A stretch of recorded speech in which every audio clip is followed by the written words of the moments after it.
Henri Bergson nació en Auteuil en 1859. Llegó a la convicción de que las ciencias físicas presentaban una imagen deformada de la realidad y se dio a la tarea de reformular nociones como las de tiempo, materia, evolución y vida, entre otras. Enseñó que Dios se manifiesta en la corriente vital que atraviesa la materia en el proceso de creación continua que hace del universo, de algún modo, un ser viviente.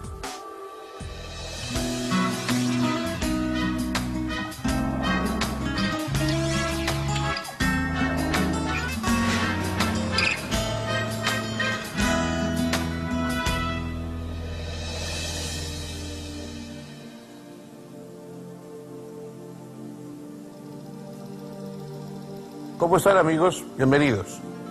Hoy vamos a hablar de Henri Bergson.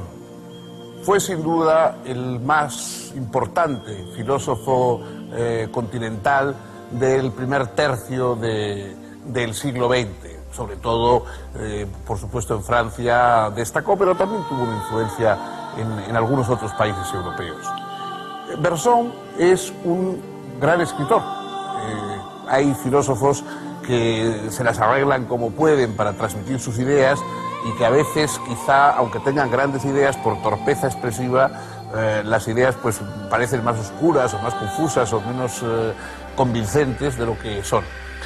Bergson es todo lo contrario. Bergson era un muy buen escritor, un gran escritor, obtuvo el Premio Nobel de Literatura y realmente sus libros se leen con agrado, a pesar de que son abstrusos y de que son en ocasiones oscuros, porque el tema de lo que habla no es fácil y porque la propia idea filosófica que tiene tampoco es transparente.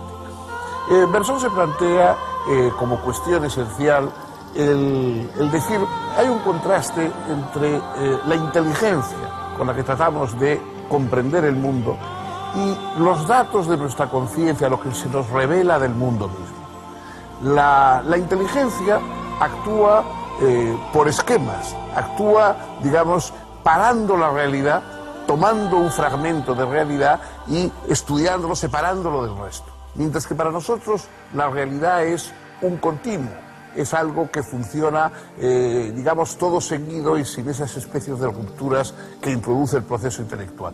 Piensen ustedes, como ejemplo, en el cinematógrafo, ¿no? El cinematógrafo funciona a base de fotogramas, de unos fotogramas inmóviles en sí mismos, quietos en sí mismos, que van sucediéndose y se sucede en un ritmo que nosotros lo vemos todo como continuo.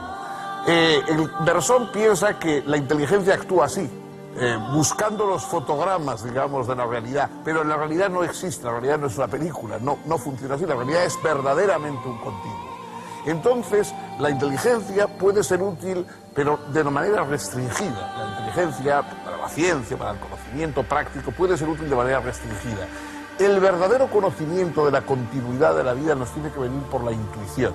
La intuición filosófica es lo que nos pone en contacto con la fluidez, con el caudal permanente de la vida, en vez de tratar de fragmentarlo. Este es el comienzo del método filosófico que desarrolló Bergson. Vamos a verlo en los próximos minutos.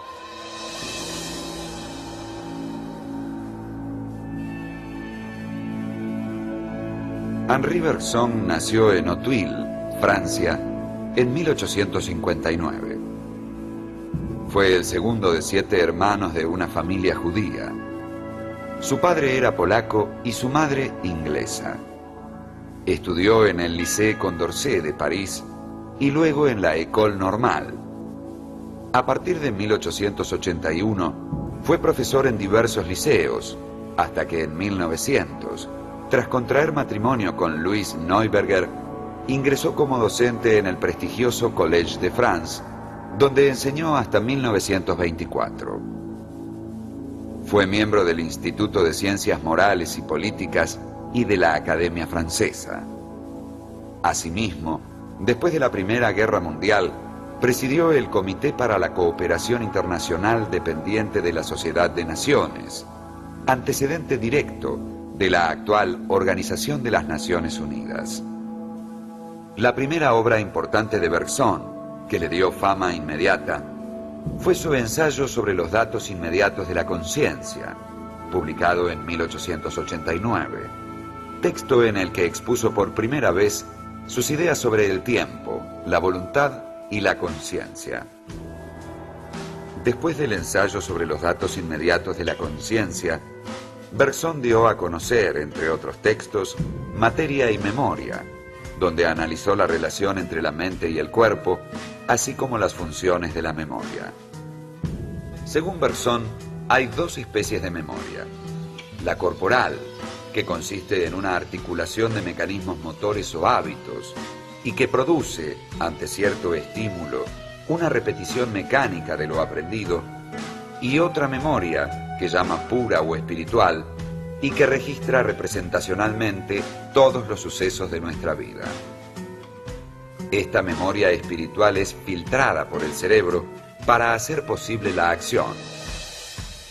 Ejemplos de memoria corporal son la conducción de un automóvil, la interpretación de un instrumento musical, etc. Muestras de memoria espiritual son todos los casos en que nos acordamos de algo explícitamente, como cuando nos preguntan el nombre de alguien, nuestra dirección o teléfono, o cuál es la capital de Gran Bretaña. La memoria humana es lo central de la conciencia, según Bergson, porque es el registro del sentido de duración.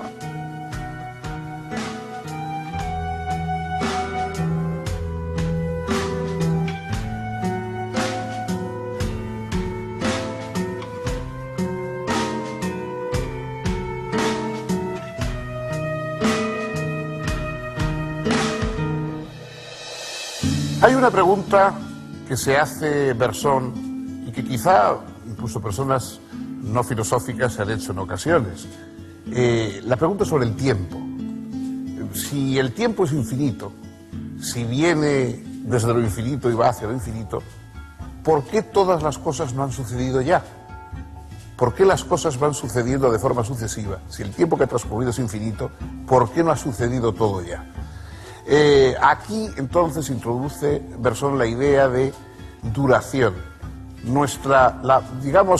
El tiempo es lo que sirve para que las cosas no se superpongan unas a otras. Es algo así como lo que permite el transcurso de las cosas, lo que distingue, digamos, entre las cosas. Y la conciencia es el sentido de esa duración.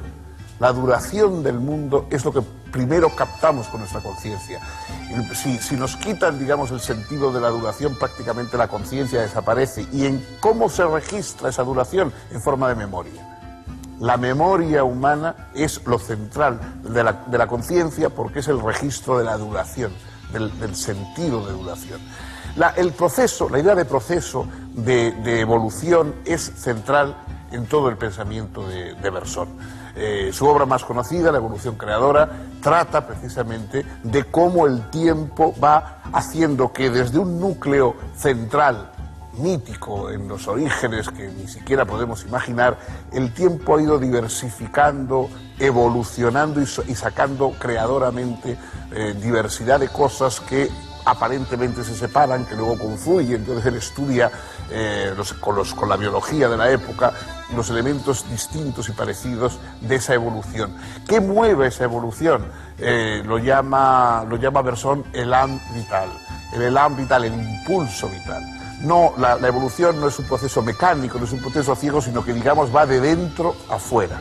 Es algo que tiene una especie de fuerza interior que hace que se vayan desarrollando las cosas. No es un proceso simplemente de tropezones y de empujones de unas cosas con otras, sino que es un proceso que busca esa diversificación, esa extensión, esa creación. Esta idea profundamente penetrada por el tiempo es el tono característico de la filosofía de Bergson, en la que se mezcla la ciencia, la biología, la teoría de la evolución, etcétera, con un sentimiento intuitivo y casi místico del impulso que se abre paso a través de los siglos.